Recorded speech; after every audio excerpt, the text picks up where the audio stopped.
It has been confirmed by an NBA star that he is advising his fellow players to get XRP and stock it for the long run. In addition, there is a professor at this university in New York City who is instructing his pupils on Ripple and XRP.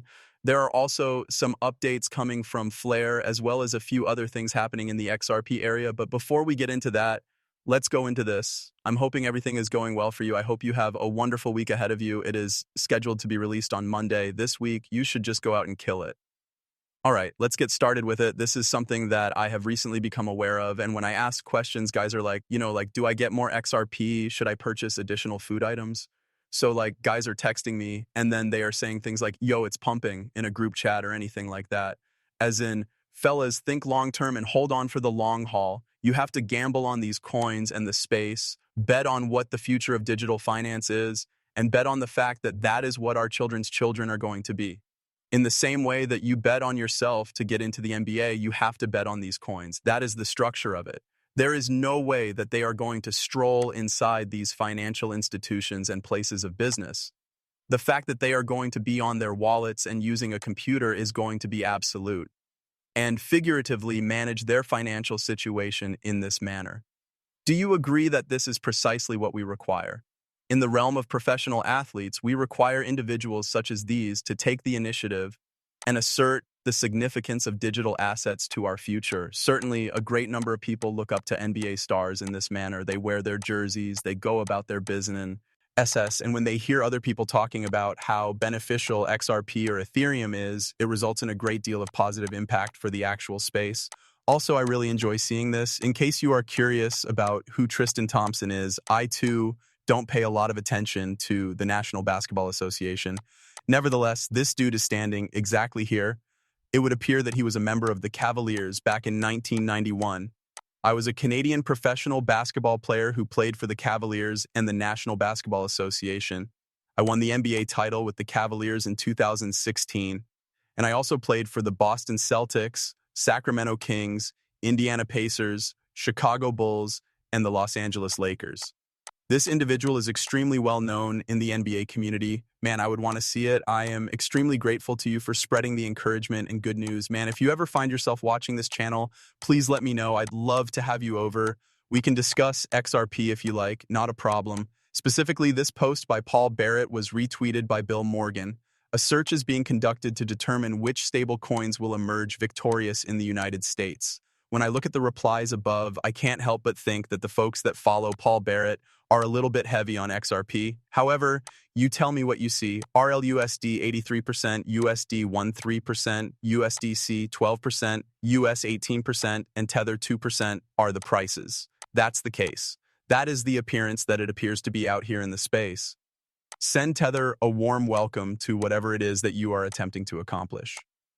What bothers me about this situation is that, hey, we didn't care enough about the community to provide a proper audit of our reserves for our stablecoin. This is something that I find very frustrating. What are our plans for the future? A second stablecoin is going to be released, that's for sure. Are there any people who can see the issue with that? Before releasing the second one, wouldn't you make sure that the problems with the previous one in order to achieve our goal of moving trillions of dollars every single day, we require liquidity. We require liquidity, and more liquidity. Additionally, RLUSD makes it possible for investors and tokenized money market funds from BlackRock and VNET to redeem their holdings directly. Due to the efforts of Franklin Templeton, it has become an important off-ramp and settlement instrument for global assets and institutional size. Discusses the clarity of the regulatory framework. Such a statement is somewhat self-explanatory. Transactions that take place globally. RLUSD encourages settlements for cross-border infrastructure that are quicker, less expensive, and closer to the point of occurrence. It is intentionally positioned as a bridge between traditional finance ecosystems and decentralized finance ecosystems that is more scalable. When we talk about tokenized markets, we should mention that the integration of RLUSD with commodities derivatives and real-world asset tokenized fund settlement has the potential to enhance the role of both RLUSD and XRP as native on and off ramps, liquidity layers of institutional finance markets that are worth multiple trillions of dollars. I absolutely adore hearing it. After that, it discusses retail enterprise use cases that have received regulatory permission in numerous locations and integrations on key exchanges. For the purpose of treasury liquidity, RLUSD is freely available to both retail and commercial customers. Are we going to cover everything that's involved here? There is something here for each and every person. Please come in and we will get you hooked up. It's time to proceed. The professor is here. It is Bruce Tuckman, who is the name of this professor. On the faculty at New York Stern, he is a professor. Kindly allow me to play this for you in the meantime. Like you, I was taken aback. I had anticipated that he would be talking about blockchain and other related topics, but instead he dives directly into the topic at hand. Shall we go? Finally, blockchain technology has been implemented in this scenario as well. Once more, it has not been utilized in a significant manner in any of the other things that I have discussed, with the possible exception of illicit use, which once again is something that we do not have a great deal of information about. On the other hand, it has been utilized in Ripple and JPM Coin here.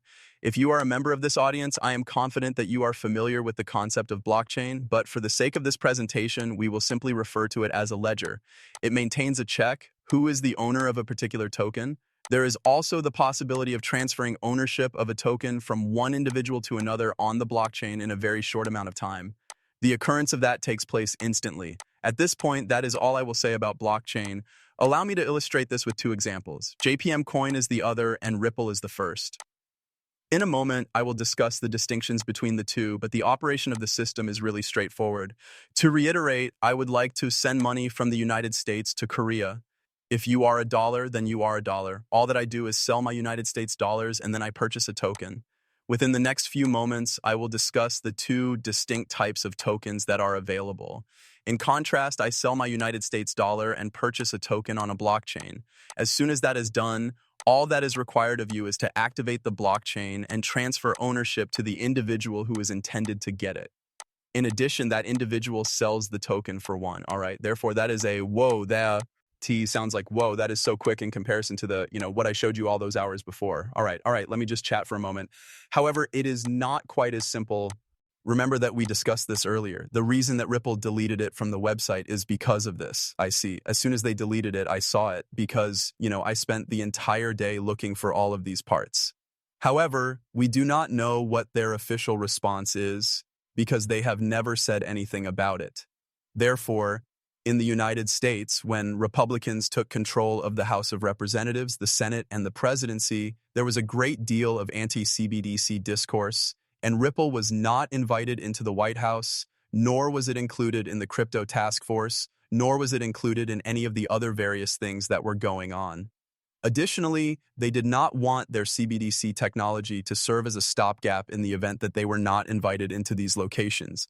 Always keep in mind that a significant portion of this material is based on feelings.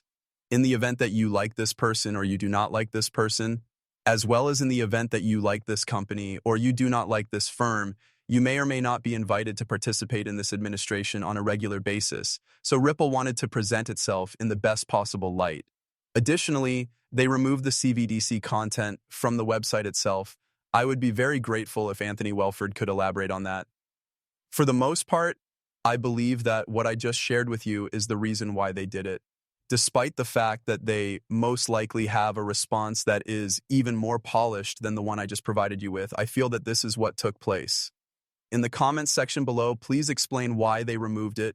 It should come as no surprise that the technology is still in existence and central banks all around the world are continuing to test and demonstrate its capabilities. In that case, what took place? What do you say? Not a problem. What follows is a statement that reads, I imagine this is part political and part market CBDC seem. In the same way that governments desire to control things themselves, stablecoins were gaining popularity since they could be used as regulated money options. To answer your question, absolutely. The implementation of stablecoins was something that was very crucial to, and Anthony Welford believes that the entire work done by the CBC was very significant in order to discover what the central banks wanted and how commercial banks' role is essential. Because of this, stablecoins are the primary emphasis. The popular saying that I use in my presentations is that Christine Lagarde does not want to contact you to reset the password for your wallet. This is obviously a tongue-in-cheek statement, but the fact is that central banks are not designed to accommodate retail customers and small businesses. A large and strategic payment world is